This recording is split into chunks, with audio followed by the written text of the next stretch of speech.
Assalamualaikum warahmatullahi wabarakatuh. Salam sejahtera untuk semua. Pada kesempatan kali ini, saya ingin berbagi kisah nyata yang dialami oleh sekelompok remaja saat berkunjung ke Curug Putri Kencana. Tempat ini memang terkenal akan keindahannya, tetapi di balik itu tersimpan misteri yang mengerikan. Perjalanan mereka yang awalnya penuh tawa berubah menjadi malam yang mencekam ketika salah satu teman mereka menghilang tanpa jejak. Apakah ini hanya kecelakaan biasa, atau ada sesuatu yang lebih menyeramkan di balik air terjun itu? Mari kita simak kisahnya bersama. Langit sore meredup perlahan, menyisakan semburat jingga di ujung cakrawala. Di sebuah warung bambu yang berdiri di tepi jalan setapak, angin berembus lembut membawa aroma tanah basah setelah hujan rintik-rintik yang turun sejak siang tadi. Suara gemericik air terjun dari kejauhan seolah memanggil, menciptakan harmoni dengan desir dedaunan yang bergoyang pelan. Sisi duduk di bangku kayu panjang, matanya kosong menatap ke arah bukit yang mulai tertutup kabut tipis. Tubuhnya terasa lelah, tapi bukan sekadar lelah biasa. Ada sesuatu yang menekan dadanya, membuat napasnya terasa berat. Teman-temannya sibuk bercanda, menyeruput teh hangat dan menikmati pisang goreng dari warung sederhana itu, sementara Sisi terus merasakan keanehan yang sulit ia jelaskan. Dadanya tiba-tiba berdesir ketika ia melihat sekilas ke arah ujung jembatan di seberang sana. Seorang perempuan tua berdiri diam, mengenakan kebaya hitam dengan selendang hijau melilit di pinggangnya. Rambutnya panjang memutih, jatuh melewati punggungnya yang bungkuk. Matanya tajam, menatap lurus ke arahnya. Sisi menelan ludah, merasakan hawa dingin yang tiba-tiba menyelusup ke dalam tubuhnya. "Ayo kita foto di sana," seruan salah satu temannya, sambil menunjuk ke arah jembatan tempat perempuan itu berdiri. Sisi spontan menggeleng. "Jangan," bisiknya. "Gak enak perasaanku." Aan tertawa kecil, menepuk bahunya. "Ah, kamu kebanyakan nonton film horor. Sana, ikut aja." Saat kaki Aan mulai melangkah menuju jembatan, perempuan tua itu tetap diam. Tatapannya semakin tajam, seolah memperingatkan. Atau mungkin, sedang menunggu. Sisi bukan gadis biasa. Sejak kecil, ia sering melihat hal-hal yang tidak bisa dilihat orang lain. Sosok-sosok asing, bayangan yang bergerak sendiri, dan suara-suara tanpa sumber.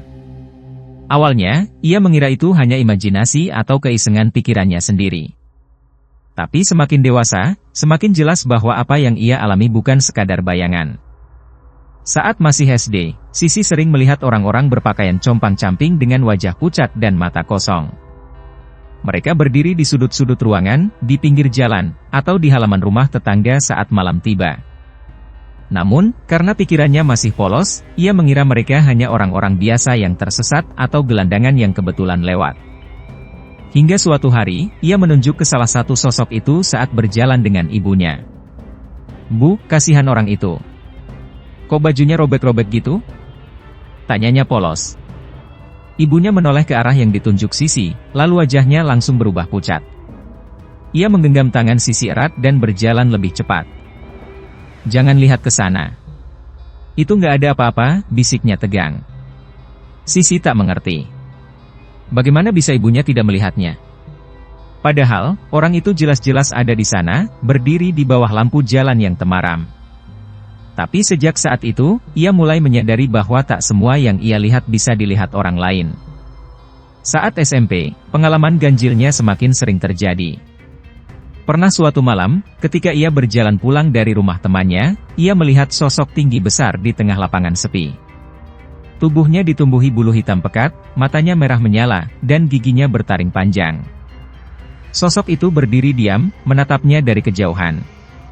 Jantung Sisi berdegup kencang. Ia menoleh ke temannya yang berjalan di sebelahnya. "Kamu lihat itu?" tanyanya lirih. "Apaan?" Temannya menatap Sisi dengan dahi berkerut. "Itu, di sana." Sisi menunjuk. Temannya mengikuti arah jarinya, lalu menggeleng dengan wajah bingung. "Gak ada apa-apa." Sisi bergidik. Sosok itu masih di sana, tetap menatapnya, seakan menyadari bahwa hanya dia yang bisa melihatnya. Ia tak berani bicara lagi, hanya menunduk dan mempercepat langkahnya. Sejak itu, ia tak lagi menceritakan apa yang ia lihat. Tak ada gunanya. Orang lain tak akan percaya, malah mungkin menganggapnya aneh. Ia belajar menyimpan semuanya sendiri, menelan rasa takutnya tanpa bisa berbagi. Hingga akhirnya, di bangku SMK, Sisi mulai terbiasa dengan kelebihannya. Ia tetap bisa menjalani kehidupan normal, memiliki teman, dan menikmati masa remajanya. Namun, keanehan itu tak pernah benar-benar hilang. Justru semakin bertambah intensitasnya. Dan kini, di sebuah perjalanan ke Curug Putri Kencana bersama teman-temannya, firasat buruk itu kembali muncul. Curug Putri Kencana terletak di tengah hutan di kaki gunung. Airnya jernih, mengalir deras dari ketinggian dan membentuk kolam alami yang luas. Sejuk dan indah, tempat ini menjadi tujuan favorit para pecinta alam. Namun, di balik keindahannya, tempat ini juga menyimpan cerita-cerita mistis.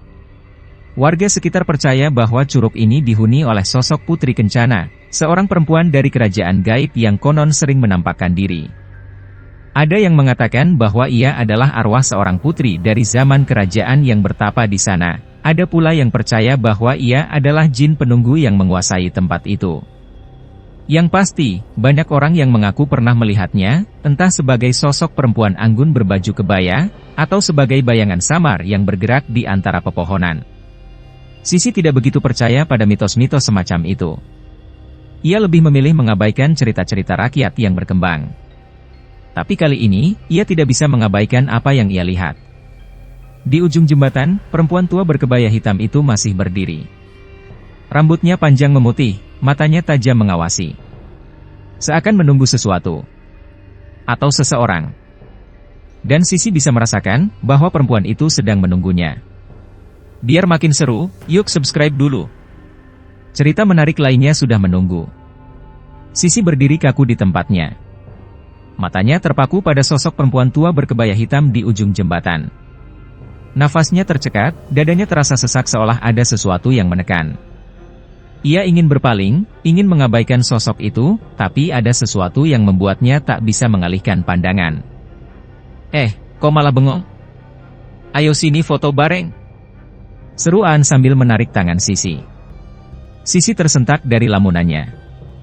Ia menoleh ke arah teman-temannya yang sedang sibuk mengambil pose, tertawa riang tanpa beban. Hanya ia yang merasakan hawa aneh di sekitar tempat itu. Ia menggeleng cepat. Enggak, aku enggak mau, jawabnya pelan. Aan mengerutkan dahi.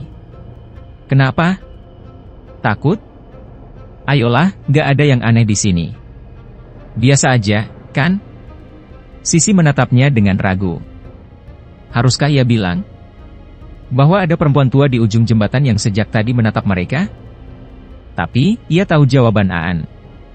Ia pasti hanya akan menertawakan Sisi seperti yang sudah-sudah. Aku cuma capek, katanya akhirnya. Mending kalian aja yang foto-foto. Aan mengangkat bahu, lalu berlari kecil mendekati teman-teman yang lain. Sisi menarik napas panjang, berusaha menenangkan diri. Tapi perasaan tidak nyaman itu tidak juga hilang. Malah semakin menjadi-jadi. Perempuan tua itu masih berdiri di sana. Tapi kini, bibirnya mulai melengkung membentuk senyum samar. Sisi menahan napas. Seketika bulu kuduknya berdiri. Tidak, ini bukan senyum biasa. Ada sesuatu di balik tatapan itu. Sesuatu yang membuat jantungnya berdegup lebih cepat. Entah kenapa, ia merasa senyum itu bukan tanda keramahan, melainkan undangan. Ayo ke sini. Tiba-tiba, tanpa peringatan, tubuhnya terasa berat. Kakinya seperti kehilangan tenaga. Kepalanya mulai pening. Dunia di sekelilingnya terasa berputar. Suara gemuruh air terjun yang tadinya hanya terdengar sayup-sayup kini semakin nyaring di telinganya, seolah mengisi seluruh pikirannya. Sisi, kamu nggak apa-apa? Suara Nina, salah satu temannya, terdengar samar. Sisi ingin menjawab, tapi bibirnya keluh. Ia hanya bisa menggeleng lemah. Wajahmu pucat banget. Nina panik dan memegang bahunya. Kita duduk dulu, yuk. Sisi mengangguk. Ia membiarkan Nina menuntunnya menjauh dari jembatan, mencari tempat yang lebih nyaman. Tapi bahkan saat ia berpaling, ia masih bisa merasakan tatapan perempuan tua itu menembus punggungnya. Namun, belum sempat mereka duduk, Aan tiba-tiba berteriak. Weh, lihat tuh. Ada yang keren banget di bawah. Sontak, teman-teman yang lain menoleh ke arah yang ditunjuk Aan. Sisi juga ikut melihat, meski perasaannya masih belum enak. Di bawah jembatan, di balik aliran air yang jatuh dari batuan tinggi, ada sesuatu yang berkilauan. Apa itu? Tanya Rudi penasaran. Bentar, aku turun ke sana. Ujar Aan antusias, lalu mulai berjalan menuruni jalan setapak menuju tepi sungai kecil di bawah jembatan. Sisi menggigit bibir. Perasaannya semakin tidak enak. Aan, jangan ke sana. Tunggu, aku cuma mau lihat. Aan tertawa kecil, melambaikan tangan ke arah mereka. Teman-teman lain hanya mengawasi dengan rasa penasaran. Mereka pikir itu hanya bagian dari keseruan eksplorasi tempat baru. Tapi bagi Sisi, ini lebih dari itu. Ada sesuatu di sana. Dan saat Aan semakin dekat ke arah air terjun, angin tiba-tiba berembus kencang. Pohon-pohon bergoyang liar, udara yang tadi sejuk berubah menjadi dingin menggigit. Lalu, Sisi melihatnya. Di balik aliran air yang jernih, duduk seorang perempuan berbaju putih. Wajahnya ayu, senyumnya anggun. Ia tampak seperti sosok dari dunia lain, terlalu sempurna untuk menjadi manusia biasa. Cahaya keemasan samar-samar memancar dari sekeliling tubuhnya, menciptakan aura yang hampir seperti mimpi. Tapi Sisi tahu, dia bukan manusia.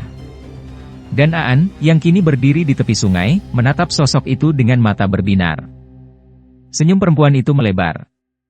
Ia mengangkat satu tangannya perlahan, seolah mengundang. Dan sebelum siapapun bisa menghentikannya, Aan melangkah maju.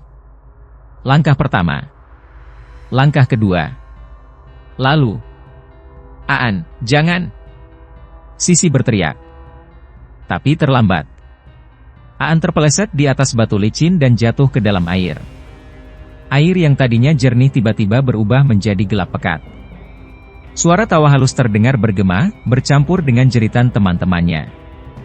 Dan sebelum Sisi bisa bereaksi lebih jauh, sesuatu menarik Aan ke dalam pusaran air. Lalu, ia menghilang. Aan! Jeritan teman-temannya pecah bersamaan. Air sungai yang tadinya jernih kini menghitam pekat, berputar membentuk pusaran yang menelan tubuh Aan dalam sekejap. Ombaknya bergelombang liar, seakan ada sesuatu di dalamnya yang menggeliat. Sisi membeku. Seluruh tubuhnya merinding. Ia tahu ini bukan sekadar kecelakaan biasa. Ada sesuatu yang menarik Aan ke dalam air. Anjir, Aan tenggelam! Rudi berteriak panik. Tanpa pikir panjang, Rudi dan beberapa teman lain berlari ke tepi sungai, bersiap melompat untuk menolong. Jangan! Sisi berteriak sambil menarik lengan Rudi. Ada sesuatu di sana. Apa-apaan sih? Aan butuh bantuan. Rudi menepis tangan Sisi dengan kasar, tapi sebelum ia bisa melompat, tiba-tiba. Biur! Dari tengah pusaran air yang berputar, sebuah tangan muncul. Bukan tangan Aan. Itu tangan pucat, jari-jarinya panjang dengan kuku hitam mencuat tajam. Tangan itu melayang di permukaan, bergerak perlahan, seolah sedang mencari sesuatu. Semua orang terdiam. Nina menutup mulutnya dengan kedua tangan, tubuhnya gemetar ketakutan. Astaga, itu bukan tangan manusia. Tiba-tiba, dari dalam air, Aan muncul dengan mata terbelalak. Ia megap-megap, berusaha menarik napas, tapi sebelum siapapun bisa menjangkaunya. Tangan itu mencengkram pergelangan kakinya dan menariknya kembali ke bawah. Aan! Jeritan Sisi terdengar paling kencang, tapi suara itu tenggelam oleh suara ombak yang mendadak menggila. Teman-temannya mulai menangis. Nina terduduk lemas, tubuhnya menggigil. Kita harus cari bantuan, kita harus lari. Rudi gemetar. Kita nggak bisa ninggalin Aan. Tiba-tiba, angin berembus kencang. Pepohonan di sekitar curug bergoyang liar, dedaunan beterbangan ke segala arah. Hawa dingin menyelimuti, menusuk hingga ke tulang. Lalu, di balik pusaran air yang mulai mereda, sesuatu muncul. Di atas batu besar, tepat di tepi air terjun, berdiri seorang perempuan. Sosok yang tadi hanya samar-samar kini terlihat jelas. Wajahnya putih bersih, senyumnya anggun, tapi matanya. Mata itu hitam pekat. Ia menatap mereka satu persatu, lalu perlahan mengangkat tangannya, mengarahkannya ke permukaan air. Dan kemudian, Aan muncul lagi. Tapi kali ini berbeda. Tubuhnya kaku, wajahnya kosong, bibirnya membiru. Mata yang biasanya penuh semangat kini kosong tak bernyawa. Ia berdiri di permukaan air tanpa tenggelam, seperti boneka yang digerakkan oleh kekuatan tak terlihat. Nina menangis semakin keras. Ya Tuhan! Aan! Sisi mundur selangkah, napasnya tercekat. Hawa dingin semakin menusuk, kepalanya berdenyut hebat. Ada suara yang berbisik di telinganya, halus, lembut, tapi mengerikan. Ikutlah. Perempuan di atas batu itu tersenyum, lalu melangkah maju, dan menghilang begitu saja. Namun, sebelum ia lenyap sepenuhnya, bayangan sosok lain muncul di belakangnya. Sosok perempuan tua berkebaya hitam yang tadi berdiri di jembatan. Ia menatap lurus ke arah Sisi. Dan tersenyum. Lalu semuanya menjadi gelap. Tekan tombol subscribe sekarang, supaya kamu selalu update dengan cerita seru lainnya. Sisi membuka mata. Dunia di sekelilingnya berputar, seolah ia baru saja ditarik dari kedalaman laut. Kepalanya pening, tubuhnya terasa dingin, dan jantungnya berdegup begitu kencang hingga ia hampir tak bisa bernapas. Ia masih berada di dekat curug, tapi suasananya berbeda. Tidak ada teman-temannya. Tidak ada suara teriakan atau tangisan. Tidak ada gemuruh air terjun. Semuanya sunyi. Kabut putih menyelimuti tempat itu. Sisi bisa melihat batu besar di tengah sungai, tapi airnya kini diam, tidak lagi beriak. Angin yang tadi bertiup kencang kini berhenti total. Dan di seberang sungai, seseorang berdiri. Sosok perempuan berbaju putih yang tadi ia lihat dari kejauhan kini berdiri hanya beberapa langkah darinya. Wajahnya masih sama, cantik, pucat, dan penuh pesona. Namun, semakin lama Sisi menatapnya, semakin jelas sesuatu yang mengerikan dalam sorot matanya. Perempuan itu tersenyum. Bersama kami. Suaranya bergema di seluruh tempat. Tidak hanya di telinga Sisi, tapi juga langsung masuk ke dalam kepalanya, mengalir seperti racun yang merayap ke dalam pikirannya. Sisi menggeleng cepat, berusaha menepis suara itu. Tidak, aku nggak mau. Perempuan itu melangkah maju. Senyumnya melebar. Di belakangnya, sosok Aan berdiri kaku, wajahnya masih kosong dan pucat. Aan. Sisi menatap sahabatnya dengan mata berkaca-kaca. Tolong jawab aku. Kamu bisa dengar aku, kan? Tapi Aan tidak bereaksi. Ia hanya berdiri diam, seperti patung tanpa jiwa. Sisi mundur, tubuhnya gemetar. Dadanya terasa semakin berat, seolah ada tangan tak terlihat yang menekan napasnya. Perempuan itu mendekat, tangannya terulur. Ayo pulang. Tiba-tiba, dari kejauhan, terdengar suara samar. Suara orang-orang yang memanggil namanya. Sisi, bangun. Suara Nina. Sisi. Sadar. Suara Rudi. Sisi tersentak. Matanya melebar. Ia menyadari sesuatu, ini bukan dunia nyata. Ia sedang ditarik ke dunia mereka. Aku harus keluar dari sini. Dengan sekuat tenaga, Sisi berbalik dan berlari. Kabut di sekelilingnya berubah menjadi lebih tebal, seperti tangan-tangan tak terlihat yang mencoba menangkapnya. Setiap langkah terasa berat, seolah tanah di bawahnya menariknya ke bawah. Jangan melawan, tempatmu di sini, suara perempuan itu bergema lagi. Sisi berlari lebih kencang. Tidak. Tiba-tiba, sesuatu mencengkeram kakinya. Ia terjatuh. Saat menoleh ke belakang, ia melihat tangan pucat panjang mencengkeram pergelangan kakinya. Perempuan itu kini berada tepat di belakangnya. Senyum itu masih ada, tapi wajahnya berubah. Kulitnya mulai membusuk, matanya hitam pekat dengan urat-urat merah menyebar ke seluruh wajahnya. Jangan pergi, bisiknya. Sisi berusaha menendang, berusaha melepaskan diri, tapi cengkeraman itu terlalu kuat. Di kejauhan, suara teman-temannya semakin jelas. Sisi. Istighfar. Sisi tersadar. Ia harus melawan. Dengan seluruh tenaga yang tersisa, ia menutup mata dan mulai berdoa. Ia melafalkan ayat-ayat yang dulu sering diajarkan ibunya. Mulutnya bergetar, tubuhnya gemetar, tapi ia terus mengucapkan doa itu, berulang-ulang. Tiba-tiba, tangan yang mencengkeramnya melemah. Perempuan itu berteriak. Teriakan yang bukan lagi suara manusia. Sisi membuka mata, dan untuk pertama kalinya ia melihat wajah asli makhluk itu. Mata hitamnya kini meleleh, kulitnya mengelupas, dan tubuhnya berubah menjadi asap hitam yang berputar di udara. Perlahan, makhluk itu menghilang bersama kabut. Dan tiba-tiba, semuanya menjadi terang. Sisi tersentak dan membuka matanya. Ia kembali ke dunia nyata. Tubuhnya terbaring di atas lantai bambu warung, dikelilingi teman-temannya yang menatapnya dengan wajah panik. Nina menangis, Rudy tampak pucat, dan beberapa orang tua dari desa berdiri di sekitar mereka, memegang kitab suci dan berdoa. "Sisi, kamu sadar?" Suara Nina gemetar. Sisi tidak menjawab. Ia hanya menangis. Di luar, hujan gerimis masih turun pelan.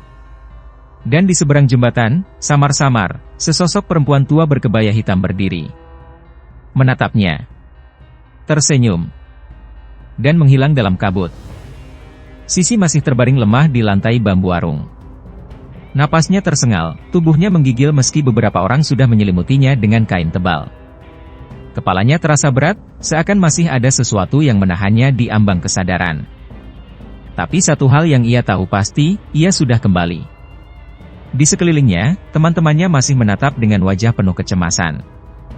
Nina menggenggam tangannya erat, air mata masih mengalir di pipinya. Rudy, yang biasanya selalu tampak santai, kini duduk di sudut dengan wajah pucat pasi. "Sisi, kamu beneran udah sadar?" Suara Nina bergetar. Sisi mengangguk lemah. Tenggorokannya kering, suaranya serak saat mencoba berbicara. "Iya, aku di sini." Seketika, Nina memeluknya erat. "Ya Tuhan, aku kira kamu gak bakal bangun lagi." Sisi hanya diam. Ia masih bisa merasakan hawa dingin yang tadi menyelimutinya, masih bisa mendengar bisikan samar di kepalanya, masih bisa melihat bayangan perempuan tua berkebaya hitam yang tadi berdiri di seberang jembatan. Satu-satunya hal yang membuatnya yakin bahwa ini nyata adalah rasa hangat dari genggaman tangan Nina. Tak lama, seorang ibu tua mendekat. Dari cara berpakaian dan sikapnya, Sisi bisa menebak bahwa ia adalah penduduk desa sekitar. Wajahnya penuh garis usia, tapi sorot matanya tegas dan berwibawa. "Nak, kamu sudah kembali."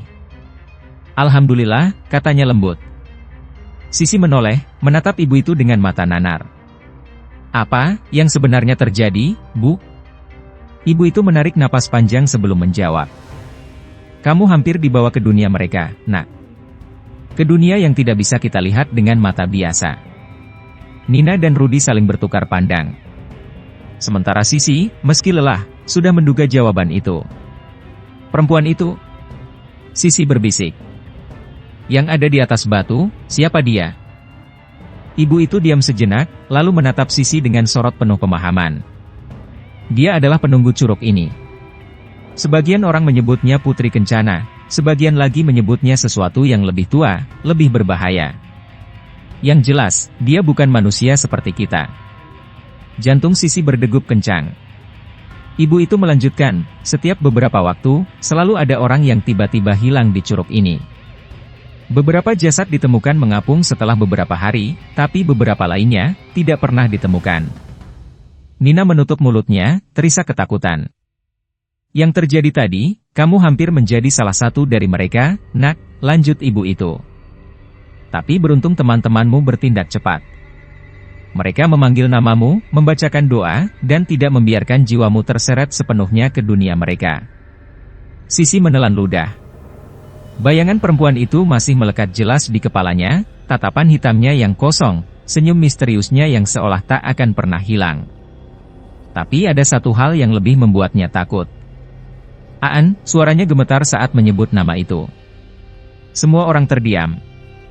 Sisi menoleh ke teman-temannya, berharap ada jawaban. Tapi yang ia temukan hanyalah tatapan penuh kesedihan. Salah seorang penduduk desa, seorang bapak tua yang sejak tadi diam di sudut ruangan, akhirnya angkat bicara. "Kami sudah mencari di sekitar sungai dan curug. Tapi anak itu belum ditemukan." "Belum ditemukan?" Sisi terkejut. "Apa maksudnya?" "Dia masih di sana." Bapak itu mengangguk pelan. "Kami akan lanjutkan pencarian esok pagi, Nak." Tapi, biasanya kalau seseorang sudah hilang di curug ini, harapan untuk menemukannya kembali, sangat kecil. Nina menangis semakin keras. Rudy menunduk, mengepalkan tangannya. Teman-teman yang lain hanya diam, tidak ada yang berani berkata-kata. Sisi merasa dadanya sesak. Ia menggigit bibir, menahan air mata yang ingin jatuh. Tapi tadi, aku melihat dia. Dia ada di sana. Ibu tua itu kembali menatapnya, kali ini dengan sorot yang lebih dalam. Apa yang kamu lihat bukan lagi Aan, nak. Itu hanyalah bayangannya yang tersisa di dunia ini. Sisi membeku. Kalau anak itu memang sudah diambil, lanjut ibu itu, maka hanya ada satu cara untuk membawanya kembali. Sisi menatap ibu itu dengan mata penuh harap. Bagaimana, Bu? Aku harus melakukan apa? Aku nggak bisa ninggalin Aan begitu aja. Ibu itu menghela napas panjang. Kamu harus kembali ke curug itu, sebelum fajar tiba. Sebelum lanjut, pastikan sudah subscribe supaya tidak ketinggalan kisah-kisah menarik berikutnya. Malam itu, hujan masih turun rintik-rintik. Udara semakin dingin, menusuk hingga ke tulang. Sisi duduk di sudut ruangan, memeluk lututnya erat. Pikirannya berkecamuk, berusaha mencerna semua yang terjadi. Aan masih hilang. Ibu tua itu bilang, satu-satunya cara untuk membawa Aan kembali adalah dengan kembali ke curug sebelum fajar. Tapi bisakah Sisi melakukannya? Setelah apa yang baru saja ia alami, setelah ia hampir terseret ke dunia mereka, bisakah ia kembali dan menghadapi semuanya lagi? Tapi kalau tidak, Aan mungkin akan hilang selamanya. Gak usah, SIS. Suara Rudy memecah keheningan. Ia duduk di sebelahnya, menatap kosong ke lantai bambu. Kita udah kehilangan Aan. Kita nggak bisa kehilangan kamu juga. Sisi menggigit bibirnya, menahan air mata yang hampir jatuh. Tapi, Ruth, kalau ada kesempatan buat bawa dia balik. Kesempatan? Rudy mendengus. Kesempatan buat kamu ikut hilang juga. Nina yang duduk di seberang mereka mulai menangis pelan. Aku takut, SIS. Kalau kita balik ke sana, kita semua bisa hilang. Sisi menutup matanya. Ia tahu teman-temannya benar. Ini terlalu berbahaya. Tapi bagaimana ia bisa meninggalkan Aan begitu saja? Tiba-tiba, suara pintu berderit pelan. Ibu tua itu masuk dengan membawa sebuah kain putih. Wajahnya tenang, tapi sorot matanya tajam. Anak-anak, katanya lirih. Keputusan ada di tangan kalian. Tapi kalau ingin membawa teman kalian kembali, kita harus pergi sekarang.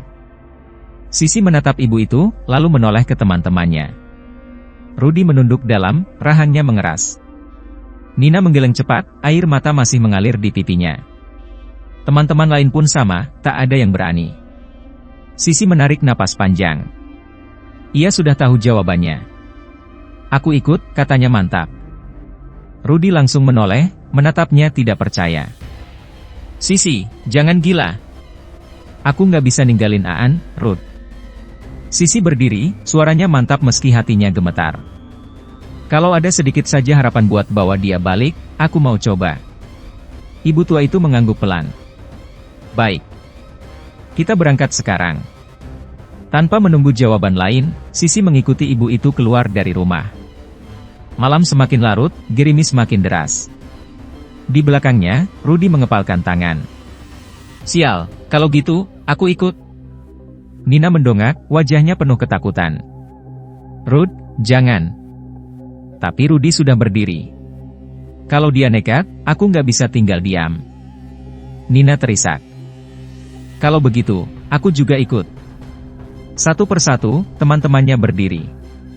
Ketakutan masih ada di mata mereka, tapi di balik itu, ada keberanian yang perlahan tumbuh. Mereka tidak akan membiarkan Sisi menghadapi ini sendirian. Mereka tidak akan meninggalkan Aan. Mereka berangkat dalam diam, berjalan melewati jalan setapak yang basah dan licin.